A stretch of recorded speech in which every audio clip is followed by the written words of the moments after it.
Got it. Got it. Got it. Got it. Yeah. Welcome, welcome, welcome. Welcome, my sunblazers and heroes. Welcome to the sixth episode of the Rosie Lastra podcast, sponsored by Jeremy's Unity Flight, where we shine light in the darkest places and turn our struggles into strengths. I'm Rosie, and just like you, I have gone through valleys, faced challenges, and learned that even in the darkest places, there's always a spark that wants to rise. This is a safe place where we laugh, cry, and most of all, we grow together because here your story matters, your health matters, and you matter. Let's blaze the trail of hope together. Before we get started, I'd like to tell you a little bit about your captain in flight, me. Okay, I am a transformational healing confidence coach who bridges faith and science to help women 35 to 60 and the emerging leaders 25 to 35 reclaim their health, confidence, and spiritual resilience. Through my unique faith plus science integration coaching, I empower clients to align mind, body, and spirit so they can move beyond grief, illness, and fear and step boldly into a life of purpose. For years, I lived a life grounded in logic and numbers as an accounting controller. But everything changed on January 9th of 2015 when I received a divine dream. In that dream, Jeremy's presence ignited a mission far greater than I could have ever imagined to unite humanity through faith, healing, and testimony. What was once routine became revelation.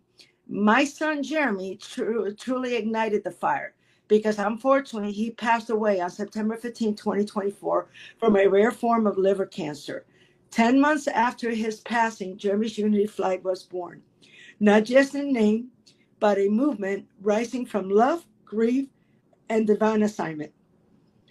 I'm so excited tonight, guys. I'm blessed to be able to introduce you to a gentleman, a doctor, Dr. Julian J. Torres. He's a physician, author of Manual de la Salud by Dr. J. Torres, a supplement creator, and founder of Spirit Natural, with over 35 years of experience in the medical field and also crossed over in the holistic health education. Dr. J has dedicated his life to successfully helping people restore balance in body, mind, and spirit. He is a faith-centered health educator who empowers families and communities to understand the sacred role of water and nutrition in healing. He he his training with the weight crisis through health and intentional living. He sees health as God's most precious gift and responsibility. Through his writing, Spirit Natural Supplements, and speaking, Dr. J brings together science, faith, and practical wisdom to awaken the healer within each of us. In this episode, we'll be diving into how water and food are God's greatest medicine, and how our health and life are God's greatest gift, and why these simple divine tools hold the power to transform our health and future. Dr. J, welcome, welcome, welcome. Let's add to stage. Hello, What an honor. What an hold on, honor. hold on a minute. Let me see. Okay. I got it. I gotta bring you on. How do I bring you on? Here we go. No, that's not it. That's not it. I apologize. I'm still new to this. And add item, cancel this. Okay, here we go. Now I see you're there, actually. Okay. Hi, Dr. Torres. How are you doing? Yeah, I'm doing great. Thank you for the honor. I mean, it's a pleasure to be here with you, Rosie. It's a pleasure having you, Dr. J. Uh, what I'd like you to let our listeners know, I'd like you to tell them how you came up with your supplements, and how the holistic world or the spiritual world joined forces with your medical world. Well, as you said in your presentation, I practice medicine, conventional medicine, for 35 years. During those years, I learned that the body has the property of healing by itself. I have to believe in medicines because I saw many, many people resolve problems, major problems, with medicines. There's some other medications that are in the market that are not necessarily to heal people. I'm not going to say anything wrong. I just have to say that they're there for commercial businesses or something like that. Needless to say, my presentation here is just, as you said before, how I see life. Life is our greatest gift. It's our greatest gift by God. He uses a man and a woman to bring one of us to this world. And once we're in the world, we have to learn how to live in the world, how to learn from experience. Very difficult to learn from another person, especially when you're young. We think, especially boys, that we know everything. And we don't realize that we are what we eat. Is that if we were blessed enough to be born without a birth defect, without a congenital familial illness, that it goes from family to family, and we're healthy, we have a treasure in our hands. And that treasure has to be kept as a treasure. But what happens? We do and will do what everybody does, that is, vivir la vida, live our lives the best possible way. And that is cool while you have 15 or 20 years. But when you reach 40, 40 is the number, the magic number here. When you reach 40, you need to learn that you have to eat what we're decided to eat. You've never seen a cow eat an ice cream because it's a cow. Right. But we eat not only by our culture, because everybody feels really blessed by being born here, there, and everywhere, and everybody invites you to dinner as the greatest gift, and they give you their most common plates, the most delicious plates in the part of the world that you've been invited to. Nevertheless, we eat a lot of sugars that we're not supposed to. We eat a lot of fat that we're not supposed to. We need a lot of carbohydrate, which are most important. Well, you have to balance. The amount of carbohydrate is between 50 and 60% of our meals. But then we have to eat the proteins, which is another 20. And then we eat the lipids, which is the grease, the fat. If you put, 60 and 20, that's 80. We have another 15 or 20% for the fat. Especially Spanish people reverse those numbers. And we eat 60% of sugars, 40% of grease or fat. And where's the protein? Right. And what actually makes the body grow, the cells grow, is the protein. Sugar is for energy, and fat is for immunology and other things that are needed for our body. We have to have a balance of those numbers. So if we don't, then we get into a very serious problem. What is the biggest problem? I said it before, is obesity. We were supposed to live 100 years. Like the cow is supposed to live 25 years, a chicken 5 to 8 years, and they're all doing that, except the masters. At the age of 40, we have high cholesterol, we have diabetes, we have to take a whole bunch of medications that are going to shorten our lifespan, and we're going to die, if we're lucky, between 6 and 80. Some of us injecting insulin, taking thyroid medications, medication for the cholesterol that are damaging our system, dying, demented at the age of 80 or 85 with Alzheimer, extremely diabetic, using insulin or other products to lower our glycemia levels. And that's not God's plan. What was God's plan? to live 100 years. By 80 or 90, you can start decaying. But if we were doing the right thing, we didn't start at 40. We would start at 80. We have another 40 years of good life. Now, if I ask you, I told you I was going to ask you this before we got into the program. If we ask you, how many times do you breathe per minute? Let me just tell you this, and this will help you and whoever is listening to our program. This number that you're going to give me, or I'm going to correct it if it's wrong. It's on the when you go to the hospital, when you go to the doctors, it's called vital signs. Vital signs have weight. Vital signs have blood pressure. Vital signs have pulse. And vital signs have respiratory rate and temperature. Those are the 5. So if I tell you that normal blood pressure should be 120 over 80, and then I tell you what are the temperature should be in 97 to 98.7. And if I tell you the respiratory rate, what should that be?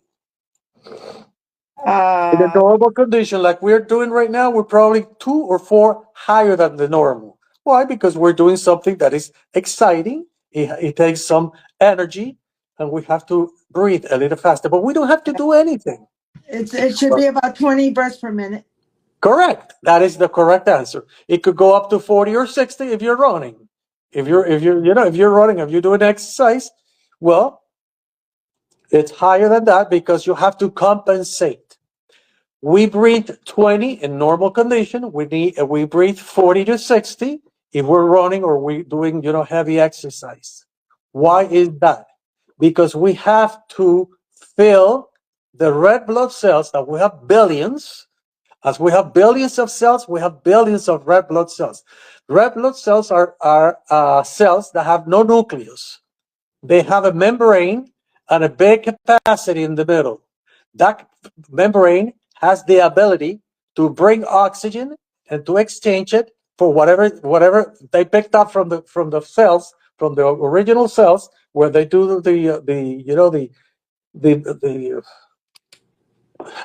they're putting all this oxygen in every cell of our body, under the circulatory system. Right.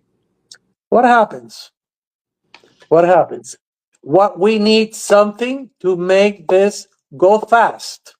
Because if not, I'm going to tell you the reasons.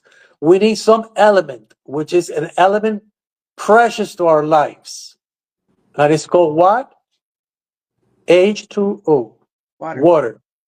Water is essential, and water has no substitute. You don't put sugar, you don't put coffee, you don't put anything in the bloodstream. You need to put water, because water is what's going to go immediately. From the minute that you drink water like this,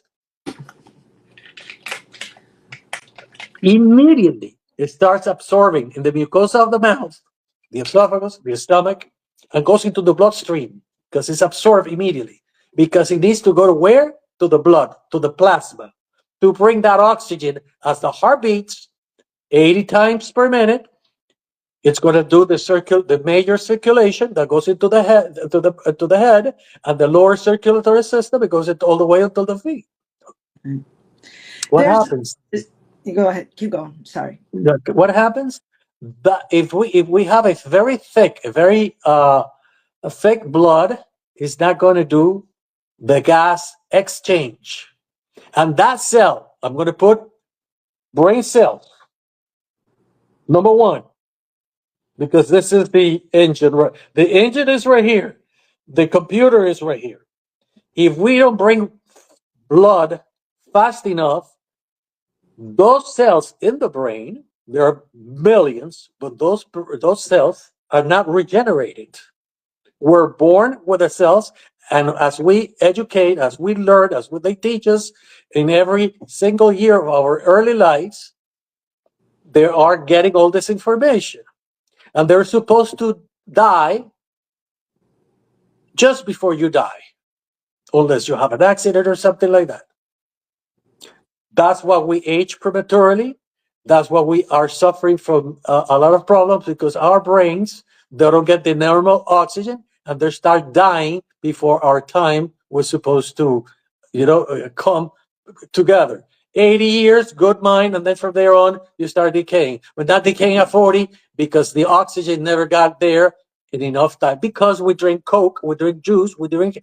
Those are wonderful. If you want to drink them, that's fine, but should not be the fluid that you're taking. No, because I drink this, I drink juice, and I drink.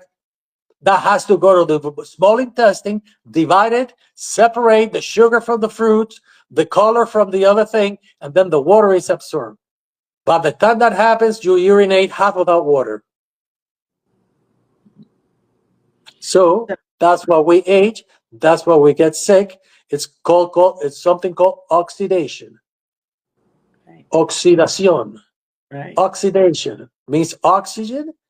Cells die early, and that's the reason that we get illnesses. That's the reason, as I said before, you can have other kinds of business Water diseases that could be congenital. They could be acquired. Because if you eat a lot of salt, you're going to get hypertension. If you eat a lot of sugar, you're going to get diabetes. You're going to get all that. So we have to live a balanced diet. The horses are living 20 years. The chickens are living unless they feed them, with hormones, so that we can eat it faster. They are supposed to live 5 to 8 years, and the dogs 20 years, unless they're killed by a car, or you don't feed them, or you feed them with the same food that you're eating, which is and that's the reason that the majority of the animals are leaving their span, but not us. We're dying younger than we're supposed to die. Wow, I hear you. Dr. J, we've got some people, we got a lot of people asking, uh, where were you 20 years ago? I wouldn't be in the condition I am today if I had spoken to you 20 years ago. We've got people from Strong Island. We got people from North Florida. Also have a little bit of coffee with our. Can we also have a little bit of coffee with our sugar? Of uh, course, of course. We have to live a normal life. But what I meant is not replacing. People are not drinking water because they're drinking juice, they're drinking tea, and that's fine. That's very good fluid, but it's not going to go into the bloodstream fast enough to do the proper oxygenation and gas exchange. okay. How much, Dr. J? How much? There's. I've had conversations with people telling me, "Oh, you're supposed to drink 64 ounces of water. You're supposed to drink a gallon of water a day." What would be your recommendation of water that the average person should drink every day?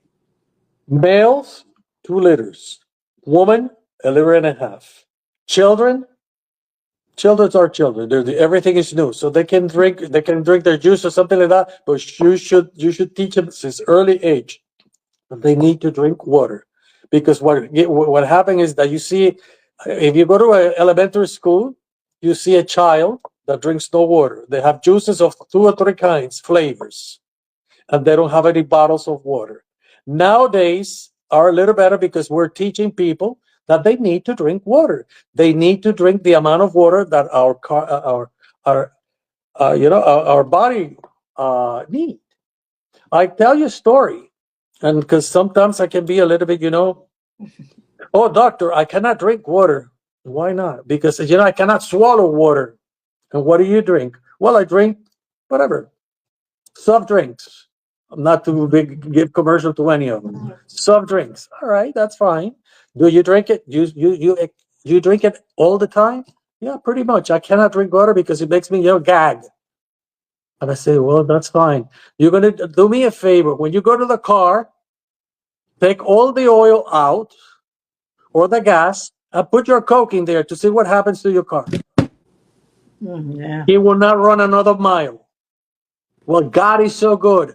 Our system were made in a way that it's so adjustable That's exactly what happens. We go on, and when we want to change, when we're told that we were being diagnosed, that's when we pray and we want miracles to happen. Because I've been a good person, I do not deserve to have cancer. I do not deserve to have this kind of problem. I only smoked for 20 years, and I said, well, those 20 years divided in half, so you waste 10 years of your lung capacity. So Right. those are the things that we have to learn, and we have to live the life that it was promised to us. I gotcha. So, Doc, if you had to describe healing in one quick sentence, how would you describe it? Healing Yes. in one sentence: live a normal life. The things that are what we call normal is the things that you probably heard from your grandparents and from your parents. And not, I have time to get it better. No, you don't have time to get better. You have to start from the beginning. When they taught you, is because when you don't go from first grade to 12th grade, you go to second, third, fourth, and five, and a middle school. That means if you want to live a long life, you have to go step by step and follow directions. We're learning until the day we die. Once Right. you're diagnosed by something, that's out of the sentence. Once you've been diagnosed of something, you have to live according to the condition that you have if you want to proceed another 5 or 10 years. Okay. Next question. I'm gonna do a kind of like a lightning round with you. What's one habit that changed your life? You say that again. What's one habit that changed your life? My father's death. Strong one. Favorite song that lifts your spirit? I like to praise God. I don't have a favorite one. I could name 5 or 10, but all songs that to praise God. Some people worship. Some people just sing praising songs. The praising songs are the one that move my spirit. All of them. Okay. And and if you had to say something to the younger version of you, what would you tell them? Don't be such a hard-headed boy. Listen to your mom. Eat your vegetables. Don't drink. Don't drink so much juice. Because I did it. I'm telling you, I was one of those. I just learned a little earlier, but after my father's death, it's changed my mind. Yeah, My you and father, me. my father was just like you. He was a Spanish man with a lot of Spanish culture, Catalan, and he ate very well. But then at one point in time, he came a little bit depressed, and he was drinking a little bit, that he was doing this and doing that, and he had a heart condition, and he didn't take care of himself. So even though he died at 75, he died, with advanced dementia, Alzheimer type, and he had to die in a nursing home because it was impossible that my mother, die. My father died in April. My mother died in May of the same year.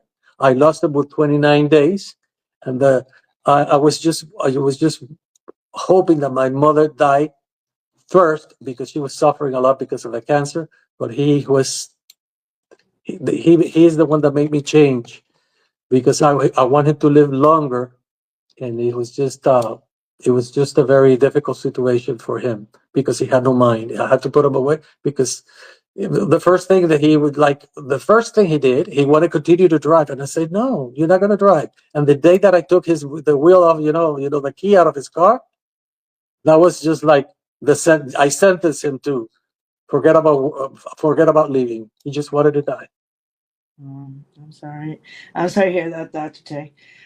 You and me were talking about how the fact that when you were younger, you were kind of like the same version of my son. So, yeah, I know you were a very active boy, but it's pretty awesome. God bless you. I feel humbled to be here with you. Can you let our listeners know how they can reach you? Very well. You can, I give my phone number, my cell number to everyone. It's very easy to remember. Miami, Florida is 305. That is 305. Then again, 305. And then the last four numbers, 7586. So anybody can remember 305, 305, 7586. That's the best way. I don't tell you to call me. I just tell you to text me. You tell me your name. I have your number. You don't have to tell me your number. You just say your name. You said that you met, that we met here through this beautiful presentation by our friend Rosie. And trust me, it could be immediately. It could be 2 or 3 hours before I answer you. And I will answer you in person. Nobody else but me. If you want a video, we'll do a video. If you want just a call, I just text you. You tell me, text me, and I'll text you back. Whatever your desire is, I will make sure that I please those desires. So 305-305-7586. Awesome. All right, my son, blazers and heroes. You heard it from Dr. J. My biggest takeaway from this whole conversation is that our bodies will heal. We are here to live a long life. We're here to live 100 years, but it's what we do to our bodies that affects the length of time we have in this planet. So my goal is for us to live as long as possible. So follow your heart and make sure you eat right. Make sure you drink your water, and God bless you. Thank you for being here tonight. See you all next time. And thank you, Dr. J. Have a wonderful and blessed evening. Love you all. Take care. Love you. Thank you. God bless you. Bye-bye. Bye.